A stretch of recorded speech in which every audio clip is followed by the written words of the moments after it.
everybody, my name is Hannah Patterson and I am a culinary nutritionist with Community Health Programs. So we have just started up a new awesome program called the Nutrition Club. So the Nutrition Club is basically a club where once a week we give you a bag of food from our local farmers throughout Berkshire County. It's really great. And then also I'll be giving you recipes and even giving you the opportunity to learn how to cook with these foods. And today we are actually going to start with my first recipe, official recipe for the Nutrition Club. It is basic, it's a very basic recipe. It's roasted chicken with vegetables. Super easy, super easy. So let's get started. Okay, first things first, we need to wash all of our vegetables. We have, right now we have the carrots, potatoes, and we even have our lemons here, right here. But the very first thing that I'm going to do is make sure to wash my hands, especially during this whole COVID-19 thing going on. So, get some hot water going.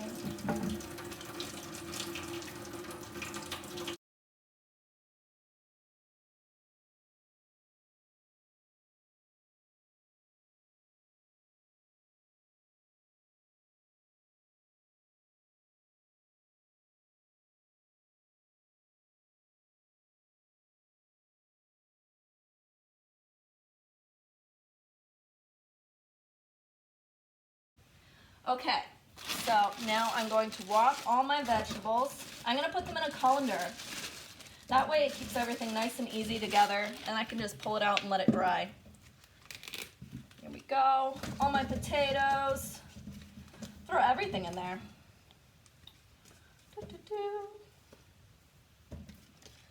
And take these off. There we go. Now, I personally have my own type of washcloth, specifically for vegetables. It just really helps me get all the dirt off, especially the potatoes. Potatoes and carrots tend to have a lot of dirt in the nooks and crannies.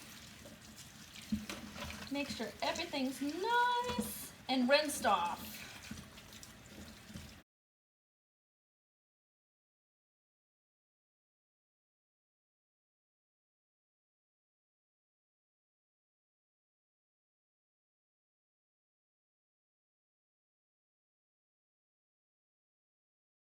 So now I'm all done washing my vegetables. But before I start peeling or cutting any of my vegetables, I'm going to go preheat my oven so that everything is nice and warm and ready for me to just throw everything right in the oven. So what I have is a convection bake option. So I'm going to press my convection bake to 400 degrees Fahrenheit. And those of you that don't have a convection bake option, you can just set it to 425 degrees Fahrenheit. The only difference between a regular oven setting and the convection oven setting is basically the airflow. Convection bake is using the same heat, it's just got a fan, so it's circulating all of that air. That's exactly what an air fryer is, except you're upping your electric bill like crazy. So I'm just using gas. So now, to get started, I am actually going to take my wet rag. I'm going to wet a little more. I'm going to show you a trick for keeping your cutting board from flying all over the place. So what I do is you can take a wet paper towel or just a regular towel like I am, putting it underneath the cutting board, and this way it's not going to move while you're cutting. That way you don't end up cutting yourself, because we don't want that. So starting off, I have my peeler. I'm going to peel all my carrots like so. The good thing about washing beforehand is that you don't have to worry about washing it again afterwards. Because if you don't wash your carrots till after you peel them, You've got all that dirt all over your cutting board. So I personally like to save my peels because I have chickens. Or even if you have compost, you can get further into that. I could show you. We have a composting area. It's really great for future gardening and that sort of thing, and keeping from using up a whole bunch of food, adding up on your food waste. It's crazy how much food people waste these days. So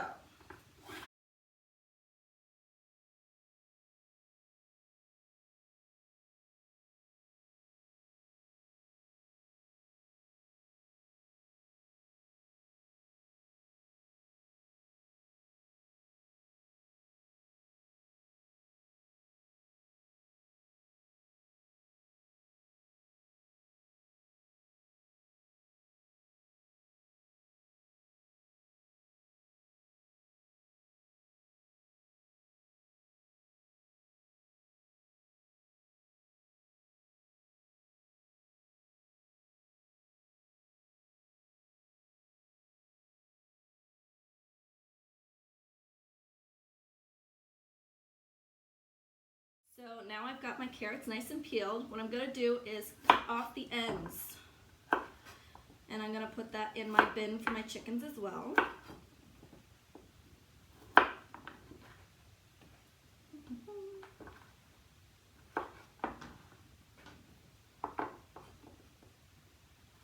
Now, there's a couple important knife skills that you guys really need to know. I know you're thinking, oh, I've used a knife before, some of you. Like, oh, it's just obvious. No, it's actually, it is really obvious and simple, but if you stick by these rules, I swear you will never cut yourself. I've been through culinary school and I rarely cut myself. So what I'm going to do is make about 1.5 inch cut right there. I like my carrots to be nice and long and chunky. I like the rustic kind of cut myself. So when I'm cutting, number one rule is I don't want my hand down like this when I'm cutting. Yeah, you gotta hold it still or whatever, but think about it. When I'm cutting and I get to this, I'm gonna go straight down on my fingers. Big no-no. Okay. So what I do is I always have a habit of putting my fingers straight up like this. That way, when I'm cutting and I get to that point, my knife has nowhere to go but down. And I still have my fingertips. So watch here. It's good to go by. And then you get in a habit of doing it and it's just like muscle memory. And that's why I rarely ever cut my fingers. And I went through culinary school, so that's kind of saying something. All right. About 1.5 inches. You don't have to do 1.5 inches.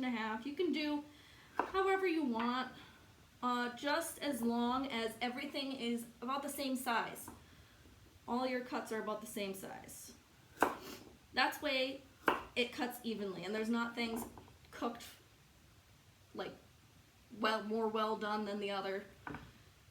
And say like this big piece isn't gonna be underdone as compared to the rest of the pieces. Also, what I'm going to do, just to make sure that everything's in a uniform size, I'm going to cut that in half.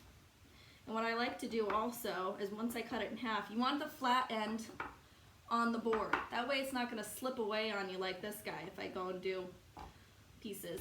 It's just going to end up flipping all over the place. Okay. Like that.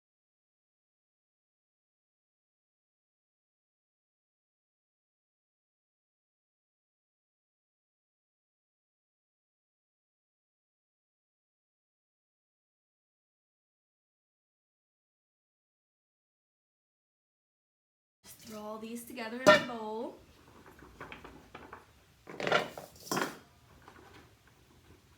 All right, and then I have the potatoes. So, for potatoes, what's really great is not taking the peel off. You know why? Because half fiber in a whole potato, half of it is just in the skin itself.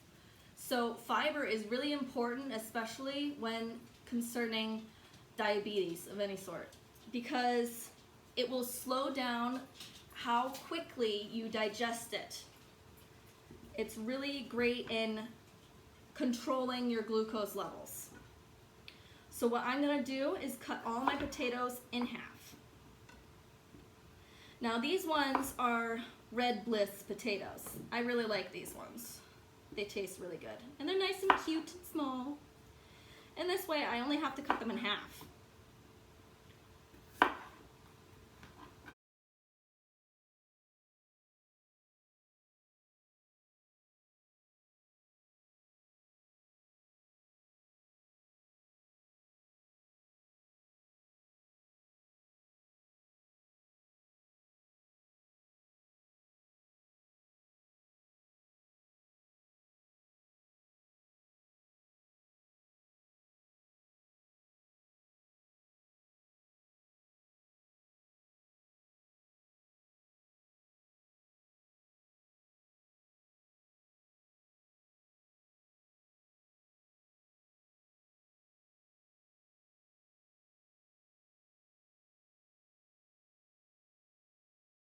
Now I'm going to cut my onions.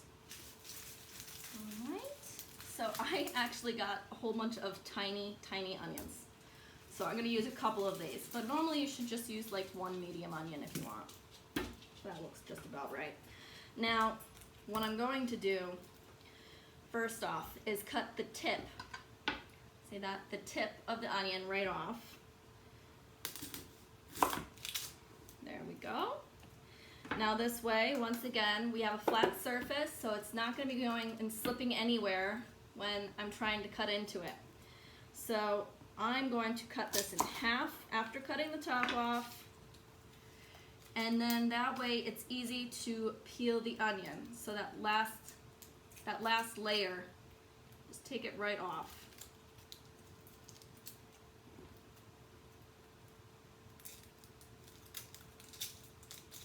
I'm going to do that to all of them. Okay, now I've got all the peels off. Goody. So some people actually like to keep the root on during this when roasting because it kind of keeps it together. Seems kind of nice. So I might actually go by that. And I'm going to cut it into little wedges. And then because the root's still on there, it'll stay together. Looks kind of cute, right? I'm just going to add that to my bowl. I'm going to clean up that root too, make sure there's no extra peels.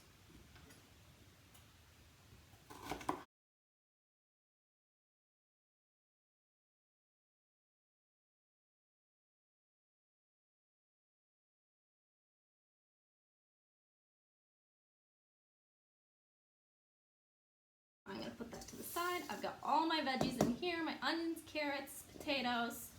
A good way, if you're taking a while to get to putting everything together, if your potatoes have been out a while, you can always soak them in a bowl of water and they won't turn brown. But if you leave them out too long, they will end up browning. And then it just doesn't look nice. Yuck. So I'm actually going to take my lemon and just give it a nice little roll. Get the juices flowing. And I'm going to cut this guy in half. And I'm going to set him aside. So I'm going to put him back in here. Now, what I'm going to do, I'm going to take out some thyme and rosemary. So I've got a couple tricks as to how to work with thyme. Make it go by a little faster, I think.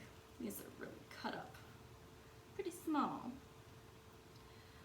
So, a good way to do this, if you can see right here, what I do is I take this strand, this sprig, and I go opposite and pull opposite.